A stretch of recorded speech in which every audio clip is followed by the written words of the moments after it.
উনি এমন একজন মানুষ 18 বছর বাচ্চার মতো তাকে লালন পালন করেছে, তাকে ট্রিটমেন্ট দিয়েছে। ওনার যে ওইরকম নারী বাংলার ঘরে ঘরে আসা উচিত বলে আমি মনে করি।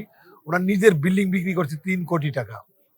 সেই কোটি টাকা 3 কোটি টাকা দিয়ে উনি চিকিৎসা করেছেন ওনার হাজব্যান্ডের, বাট হাজব্যান্ডের কিন্তু বিল্ডিংটা উনি বিক্রি করেন নাই। এই যে স্যাক্রিফাইস, এটার নামে আসলে ভালোবাসা। আমি আজকে সকাল থেকেই মনটা অস্থির লাগছিল। আমি আজ উজু টুজু করে বেরোচ্ছি, অফিসে যাব। হঠাৎ আমার প্রেসিডেন্ট নিশা ভাই ফোন দিলেন, দিয়ে বলে যে এক্ষুনি উত্তরা চলে আসে।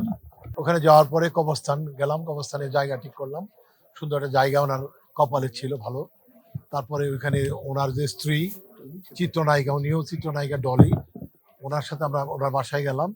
আমরা লাশটা দেখলাম, লাশটা নোরানির মতো, এত হাসতেছে, আপনারা দেখবেন একটু পরে। তো এমন একজন মানুষ সের বিদায়, একটা নক্ষত্রের বিদায়, আমাদের চলচ্চিত্রের জন্য আরেকটা ধাক্কা।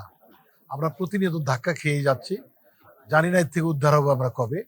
তো জাভেদ স্যার, উনি যিনি মালকা বানুর নায়ক, উনি মনু মিয়া ছিলেন ওটার মধ্যে। নিশান ছবিতে উনি খুব অ্যাকশন, মানে কালে খার ক্যারেক্টার করেছেন। আর ওনার একটা খুব কমন সিনেমার গান আছে, চুপি চুপি বলো কেউ জেনে যাবে, ববিতার সাথে উনি করেছেন, ববিতা ম্যাডামের সাথে।